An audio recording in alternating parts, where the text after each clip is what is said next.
없어. 성과가. 라면 잘 끓이나요? 기대치가 많이 떨어졌어요.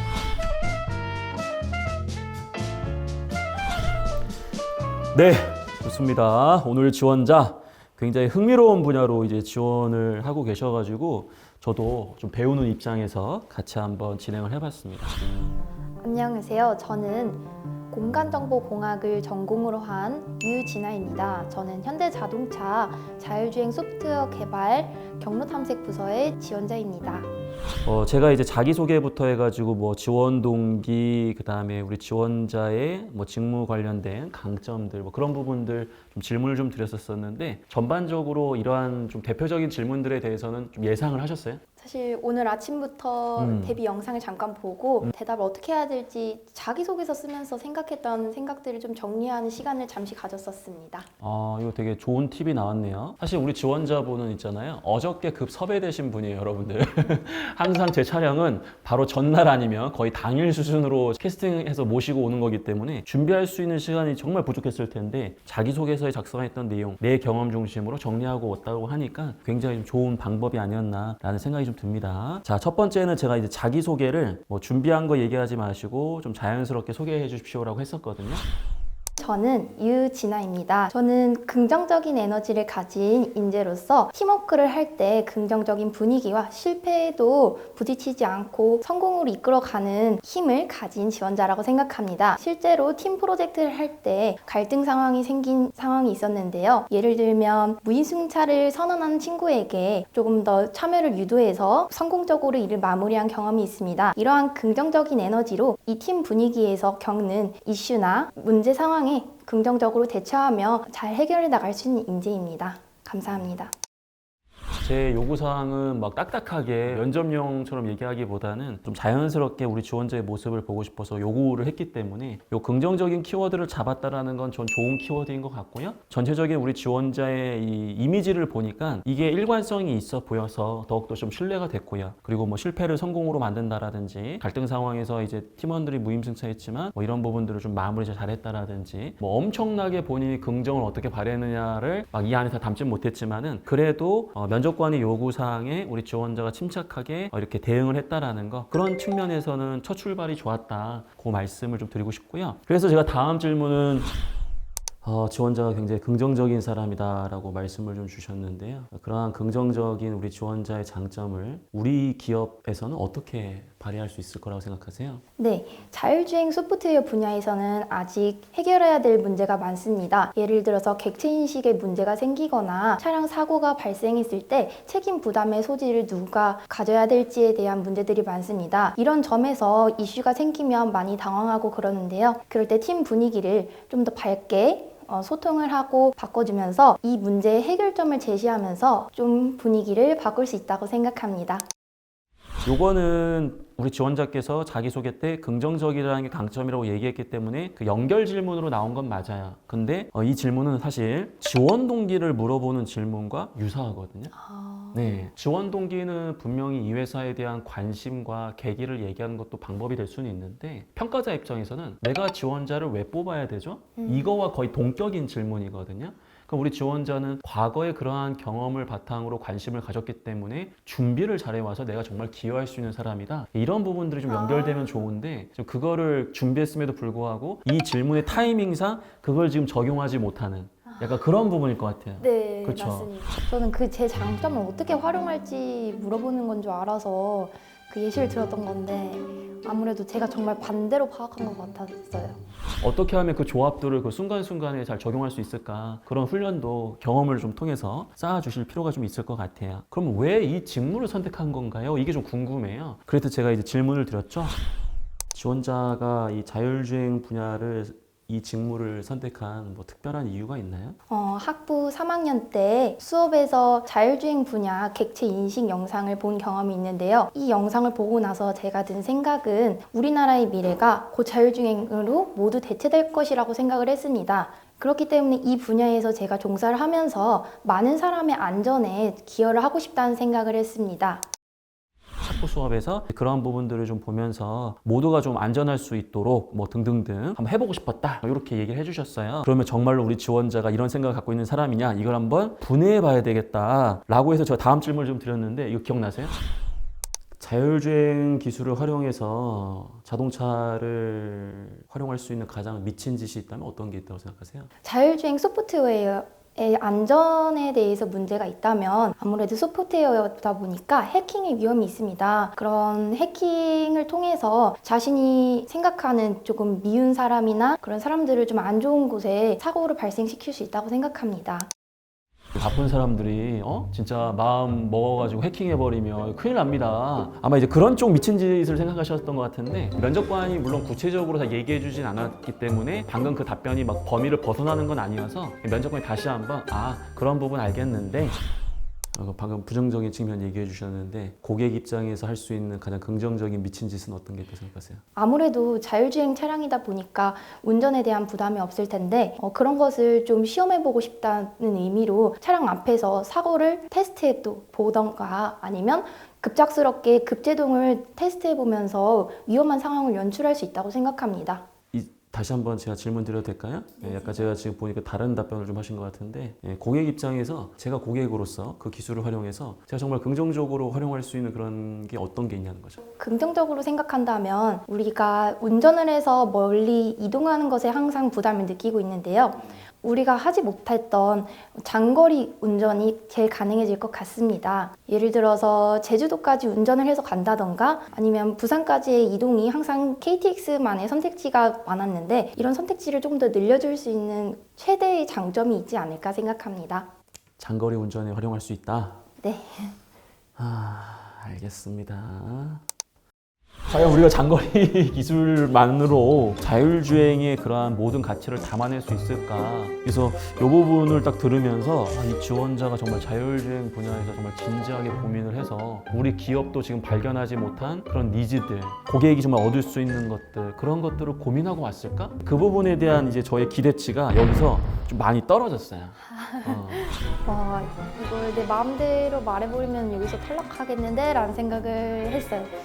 자동차 안에서 할 수 있는 건 되게 많은데 말하면 탈락될 것 같더라고요. 그래서 조금 사회적인 부분으로 언급을 한 거였는데 힌트가 맞지 않아서 너무 속상했어요. 제가 원했던 건 약간 이런 거였어요. 우리나라가 동양의 그런 문화, 정에 굉장히 끈끈하고 가족 간의 유대감이 굉장히 높고 그런 문화가 좀 있잖아요. 예. 근데 지원자분은 부모님이랑 얘기 많이 하세요? 아니요. 그쵸. 저도 얘기 많이 못 하거든요. 그리고 대부분의 사람들이 우리나라는 그런 문화라고 하는데 막상 그렇게 가족들하고 막 격이 없이 막 이렇게 얘기하는 그런 문화는 아닌 것 같아요. 제가 봤을 때. 맞습니다. 제가 왜 이 얘기를 드렸냐면은 우리나라 가족들이 이렇게 소통하는 시간이 상대적으로 굉장히 부족한데 이런 자율주행이라든지 이런 기술들이 적용됐을 때 그래도 이동하는 순간에 강제적으로 가족들이 같이 있는 순간이 있지 않느냐. 그래서 이 순간만이라도 충분히 가족 간의 소통을 할 수 있는 그런 기회가 될 수 있다는 것도 저는 어떻게 보면은 우리나라 사람들이 좀 앞으로 가져줘야 되고 또 만족감을 느낄 수 있는 그런 가치를 줄 수 있을 것 같다. 약간 이런 느낌이었거든요. 그러니까 평가자들은 뭘 원하냐면은 기본적으로 이런 게 있어요. 기술적인 부분도 분명히 좋다, 필요하다. 하지만 우리가 아무리 기술에 대한 걸 이야기를 막 한다고 하더라도 고객이 다 그런 걸로 인해서 가치를 얻는 건 아니기 때문에 그래도 뭔가 좀 다른 시각에서 줄 수 있는 이런 것도 한번 고민해 보시면 좀 더 우리 지원자가 이 직무에서 좀 더 진정성 있게 준비했다라는 것을 어필할 수 있을 것 같아요. 그리고 나서 이제 전문성에 대해서 제가 질문을 좀 드렸는데 그럼 우리 지원자께서 좀 더 관련 분야와 연관된 직무 전문성 어떤 부분을 좀 쌓아왔다고 생각하세요? 자율주행 소프트웨어에서 경로 탐색 개발에는 딥러닝에 관한 기본 지식과 소프트웨어 응용 능력이 필요하고 자율주행에 대한 기본 지식이 필요하다고 생각합니다. 딥러닝에 대한 지식을 늘리기 위해서 학부에서 공간정보 딥러닝을 수강하고 이에 관심이 생겨서 AI를 활용한 공사장 안전모 인식에 대한 논문을 읽고 안전성을 구축할 수 있는 방법에 대해서 모색하다가 학교에서 진행한 딥러닝 부트캠프에서 도로의 결빙 여부를 판단하는 딥러닝 모델을 만들어서 안전하게 세상을 만들어 나가기 위한 딥러닝의 목표를 다시 한번 생각하게 되었습니다. 또한 자율주행에 대한 기본 지식을 쌓고자 현대 자동차 주관에서 진행하고 있는 H모빌리티 클래스에 지원하여서 자율주행 소프트웨어에서 진행하는 인지, 판단, 제어, 탐색에 관한 지식을 쌓고 최근 동향에 대해서 파악할 수 있었습니다. 그리고 마지막으로 제가 가장 부족하다고 생각했던 프로그래밍 능력이 가장 향상시켜야 될 부분이라고 생각해서 이를 함양하기 위해서 삼성 청년 소프트웨어 아카데미 입과하여 자료구조, 자바 프로그래밍 등을 학습하였습니다. 그래도 우리 지원자는 좀 감각이 있었던 게 딥러닝에 대한 부분이라든지 이제 프로그래밍에 대한 부분, 그 다음에 이제 자율주행 관련된 지식에 대한 부분, 정확하게 직무에 필요한 직무 전문성의 키워드를 언급을 하셨어요. 여기까지는 아주 좋았어요. 네. 네. 혹시 이거 얘기하실 때 좀 아쉬웠던 부분이 있었어요? 그 다음에 물어보신 게 이제 어떤 게 최고의 강점이냐고 네. 물으셨을 때 그걸 좀 더 올바르게 답하지 못했던 것 같습니다. 맞아요. 그럼 지원자가 방금 뭐 부족한 거는 이제 프로그래밍에 대한 부분을 보완하고 있다고 하셨는데 우리 지원자는 딥러닝에 대한 이해도가 주특기라는 거예요? 아니면 관련된 기본 지식에 대한 부분의 이해도가 더 높다고 생각하시는 거예요? 저는 일단 가장 강점으로 생각하는 것은 이쪽에 대한 관심과 지식이라고 생각합니다. 관심과 지식을 기반으로 제가 조금씩 보완해야 될 부분을 찾아나가고 있습니다. 딥러닝에 대한 것과 자율주행 기본 지식인데 이 중에서 자신 있는 게 뭔가요라고 했는데 지원자분께서 이제 딥러닝을 선택하셨단 말이에요. 계속해서 우리 지원자는 어떤 걸 얘기하셨냐면은 제가 이런 걸 했던 경험이 있습니다. 이런 걸 통해서 이런 교훈을 얻었습니다. 약간 이런 식으로 얘기하셨거든요. 그런 것도 준비하는 게 맞아요. 근데 제가 집요하게 뭘 물어봤죠? 그럼 관련된 경험에서의 우리 지원자의 대표적인 성과가 뭐예요? 저는 졸업작품으로 객체인식을 활용해서 야외 주차장의 빈자리를 탐지하는 그런 시스템을 개발한 경험이 있습니다. 자율주행에서 항상 주행의 마무리는 주차로 마무리되는데요. 이때 자율주행에서 빈자리를 스스로 찾아갈 수 있도록 영상 속에서 빈자리를 찾고 매핑하는 서비스를 만든 경험이 이와 가장 관련된 경험 같습니다. 다시 한번 질문 드릴게요. 방금 이제 야외 시스템에서 빈자리를 찾아가지고 매핑시키는 이제 프로젝트 경험을 쌓으신 것 같은데 그 경험의 성과는 뭐예요? 네, 이 경험을 통해서 제가 얻은 성과는 카메라의 경우 조도와 이제 밝기에 엄청 예민하다는 것을 더 느낄 수 있었습니다. 특히나 비가 오거나 밤이 되었을 때 정확도가 낮아지는 현상이 있었는데요. 이를 보완하기 위해서 컨피던스 레벨을 조절하거나 좀 더 분할을 하여서 차량을 인식하는 방법으로 개선하면서 딥러닝의 객체인식 분야를 좀 더 향상시킬 수 있는 방법을 얻었습니다. 이거는 이제 말 그대로 객관적인 성과를 얘기하는 거거든요. 예를 들어서 본인이 이제 적용했던 기술이 보통 평균적으로 나와 비슷한 사람들의 수준이 오차율이 뭐 예를 든다면 10%라면 나는 8%로 줄였다. 뭔가 이런 식으로 해서 우리 지원자의 그런 기술적인 측면을 적용했을 때 얻을 수 있는 우리가 객관적으로 판단할 수 있는 성과가 나와줘야 되는데 계속해서 그 얘기를 안 해주시더라고요. 저는 무의식에 말한 줄 알고 있었는데 왜 자꾸 더 다른 성과를 원하시는 걸까라고 생각을 하다 보니까 당황했던 것 같아요. 아쉬워요. 다음부터는 같은 실수를 반복하지 않겠습니다.